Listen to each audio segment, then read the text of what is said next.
হ্যাঁ। হুম। হুম। না, যে সাবজেক্টটা নিয়ে শুরু করব সেটা অনেকে অ্যাভয়েড করে, কিন্তু তুমি করবে না। তুমি যা পারবে লিখবে, আমি যাটা দিলাম তাই তুমি করবে। এটা হচ্ছে এজরা পাউন্ডের poetry. Write a note on imagination in Ezra Pound's poetry. It is true that you have not read all the poems of Ezra Pound, but 20 marks they can achieve. If you can write something, you will get some marks, of course. So Ezra Pound is considered to be an imagist, and was soon the imagist was soon anglicized into imagists. Imagery. They base their poems upon. So the imagists published four anthologies during the period 1914-1917. You can write these dates also, you will get marks. এখানে কোনো choice নেই এই পেপারে। And the notion of imagism soon became well known. Some see it as the starting point of modern poetry. The imagist poets were turning their backs on the sentiments and romanticism of the 19th century and avoiding poetic cliches like moonlight and birdsong, which Ezra Pound criticized as a doemes, he said, Doughymess, doemes. Unusually, for the time, women poets featured prominently within the group.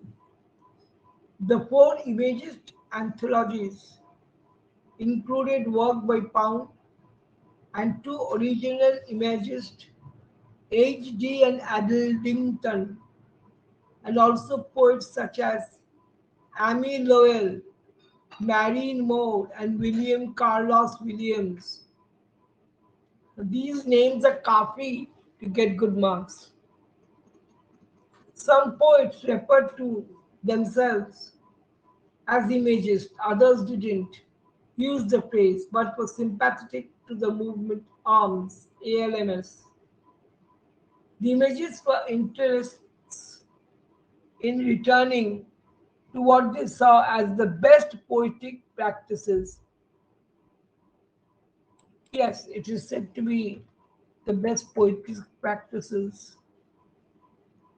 of the past. They did not have strict rules about what to write, but rather general active advice for approaching poetry. The approach involved three main arms to write about the subject of your poems directly, to make sure absolutely every word is necessary for the poem, and to write more in the irregular style of musical rhythm than a compulsory regular beat. Ezra found in his 1913 poetry magazine article a few don'ts by imagists defines what he means by image or images, that which presents an intellectual and emotional complex in an intense of time. It isn't clear cut definition, but it's as useful and interesting way of looking at poetry. Pound's poem In a Station of the Metro, that is the name of the poem, is one of the most famous examples of the theory of the image, and we can use the poem to explore Pound's definition. Imagism was born in England and American, the early 20th century, a reactionary movement against Romanticism and Victorian poetry.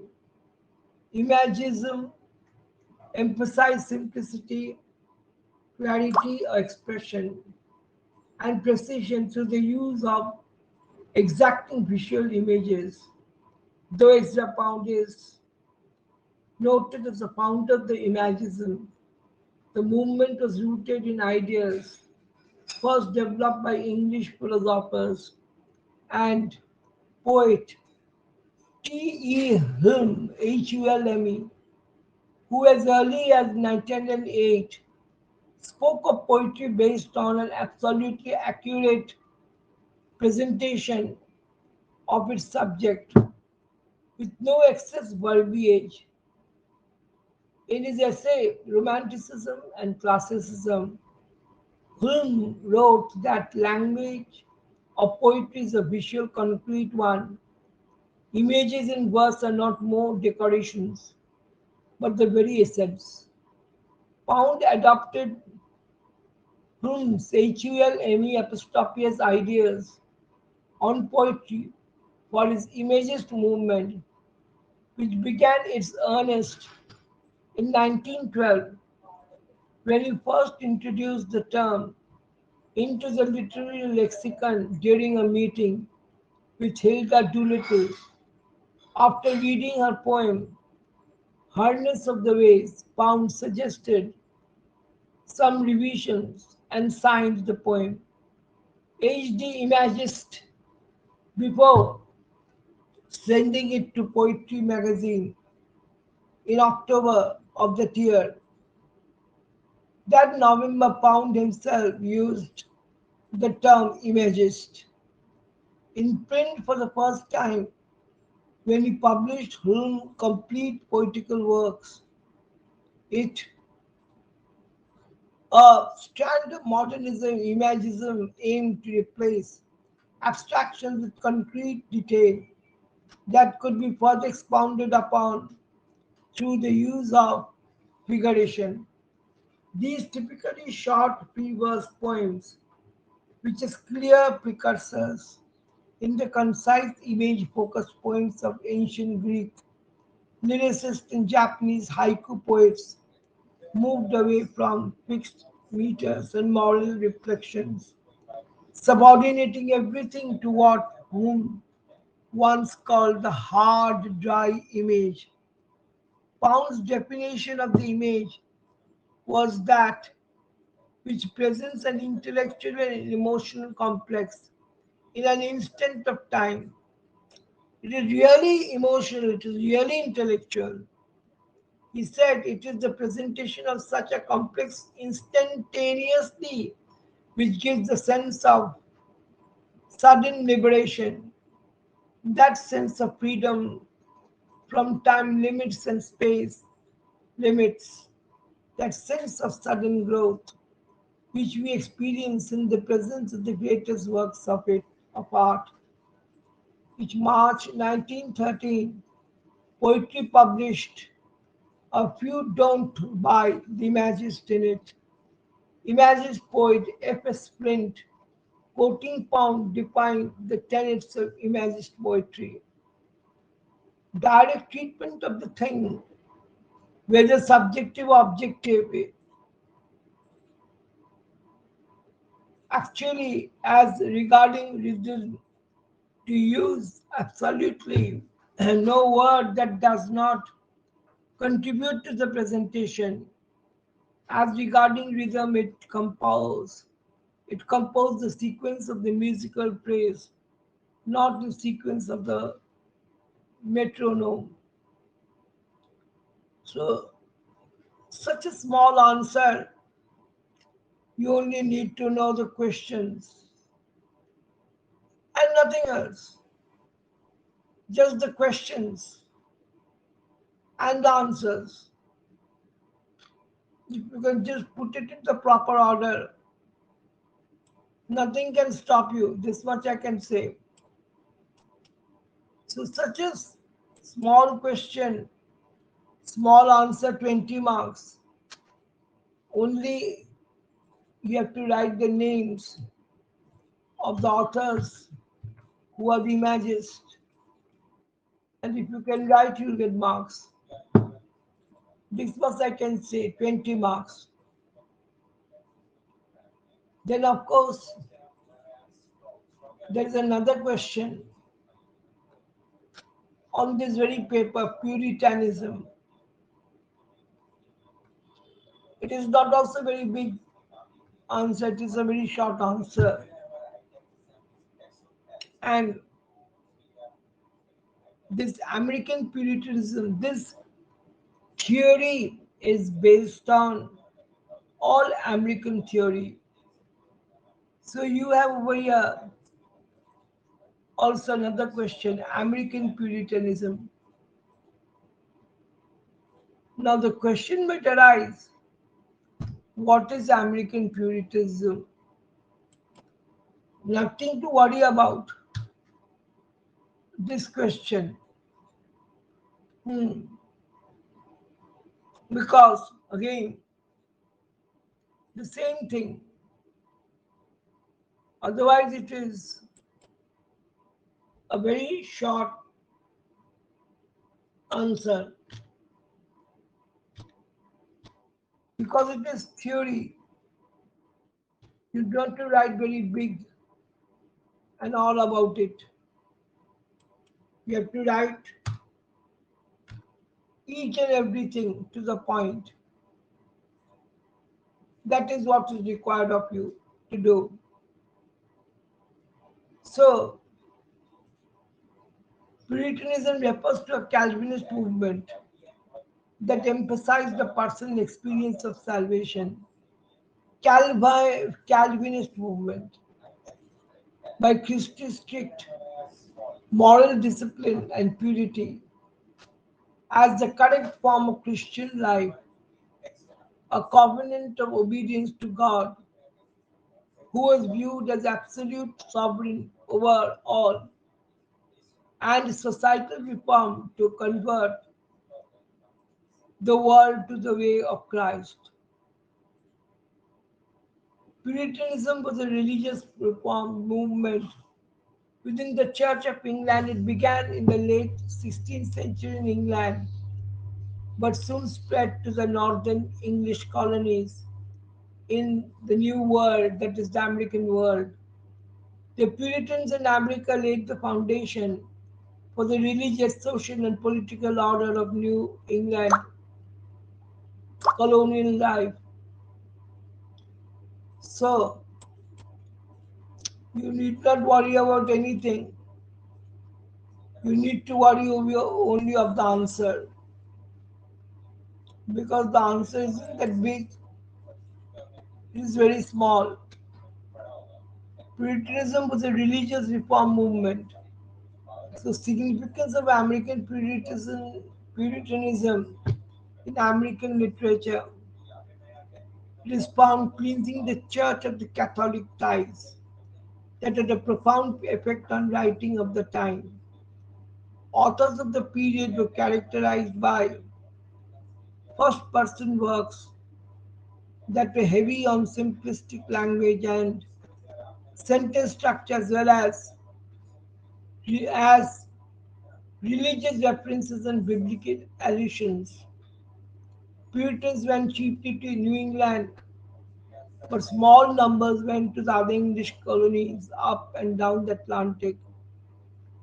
Puritans played the leading roles in establishing this Massachusetts Bay Colony in 1969, the Saybrook Colony in 1635, and the Connecticut Colony in 1636.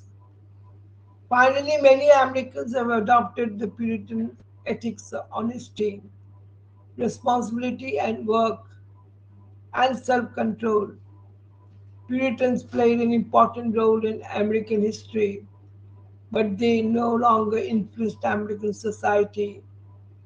After the 17th century, the Puritans were members of a religious movement in 1500 through early 1700 that sought to extricate Anglicanism from the influence of Catholicism. So, leader of this movement was John Winthrop. He's a famous man, American man, 1588 to 1649. He was an early Puritan leader whose vision for a godly commonwealth created the basis for an established religion that remained in the place in Massachusetts until well after adoption of the First Amendment. Was the Puritan society like in the American colonists? So Puritan law was extremely strict. Men and women were severely punished for a variety of crimes. Even a child could be put to death for cursing his parents. Today, 8 million Americans can trace the ancestry to the 15th to 20th century Puritans. So, what happened to the Puritans in America? Among American historians, the classic answer to that question is that their religious commitment declined and they became Yankees. We know them as Yankees, who were settlers who became the founding fathers of the American, where quite a few of them were Puritans. They came to America out of the various reasons that they were given to. American Puritanism is a dominant factor in American life and was one of the most enduring shaping influences in American thought and in American literature. So the American Puritans, like their brothers in England, were idealists, believing that the church should be restored the purity of the first century church as established by Jesus Christ himself. As Edmund S. Morgan had said, the Puritans know how to laugh and they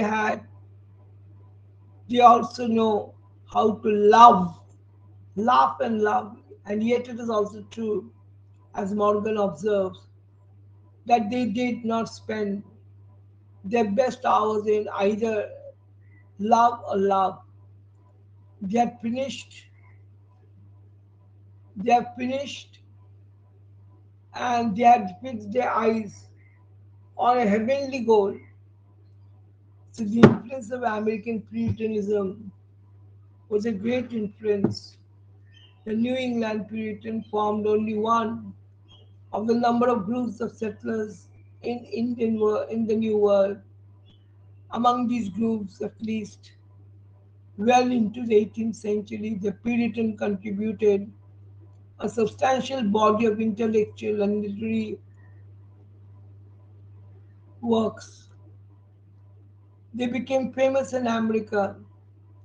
The third aspect refers to the international adversary, visionary America, and it has the root in the praise of the New England.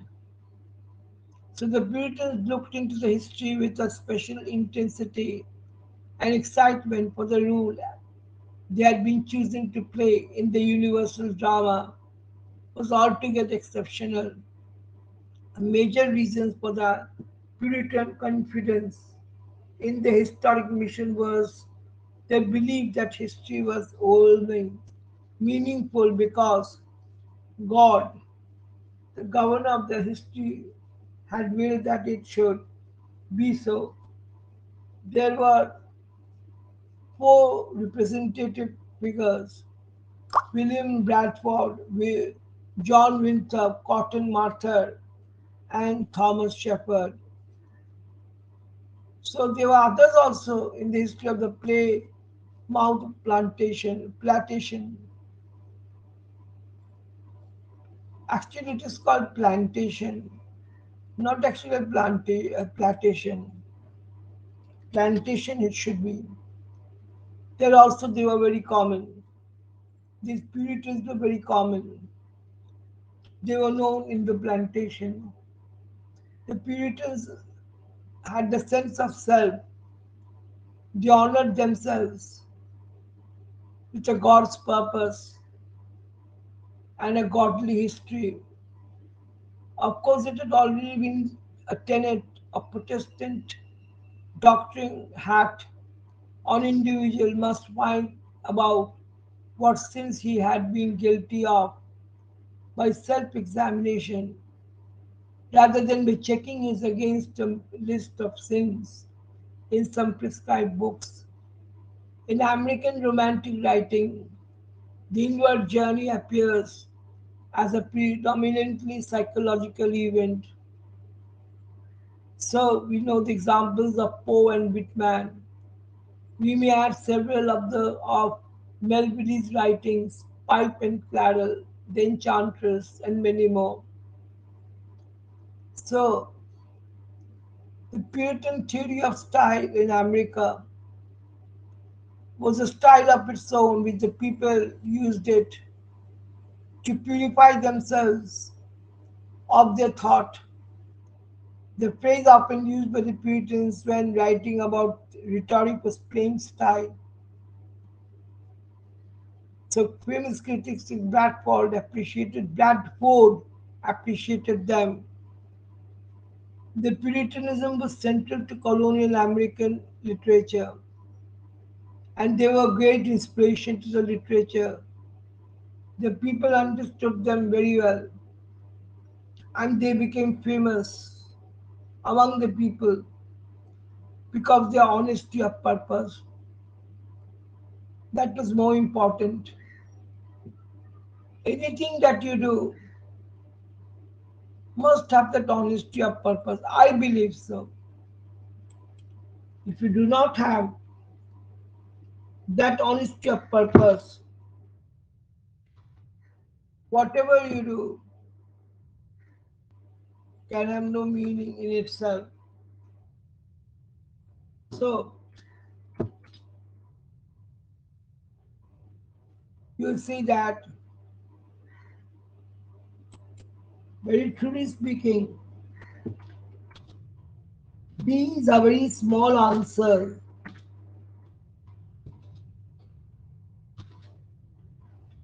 এটা আমরা করছি এমইজি সিক্সে করছি।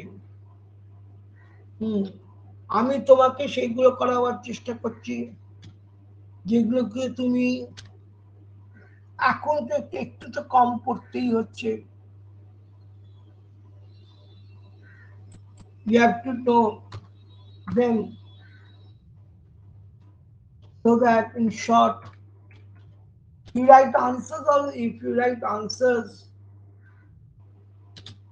also you'll be appreciated, this much I can say, and you'll get marks. এ সুতরাং এই যে পেপারটা সবকটাই ইম্পর্টেন্ট, আমি কিন্তু আর দিয়ে দিলাম, এর আগেও দিয়ে দিয়েছি দুটো, আমি এগুলো সব পোস্ট করে দিচ্ছি গৌতম এডু কমিতে, পড়ে নেবে তুমি আজকে রাত্রি। হুম, চ্যানেলটা শুরু করলাম কোনো স্টুডেন্টের ইজি করার জন্য। চট করে দেখে নেবে, কোয়েশ্চেন্সগুলো চট করে দেখে নেবে। তো চ্যানেলটা কিরকম করেছে, ভালো করেছি তো নাকি না কোনো অসুবিধা হয়েছে? বুঝতে অসুবিধে, আমার গলা, না না, আমি যা পড়াতে পড়াতে আমি এটাকে অলরেডি আপলোড করে ফেলছি, আপলোড করে একটা জায়গায় রেখে দিচ্ছি। রাত্রিরে যখন সব কিছু শান্ত হয়ে যায়, ছেলে আর আমি বসি, and then we both do it ourselves. এটা কি আর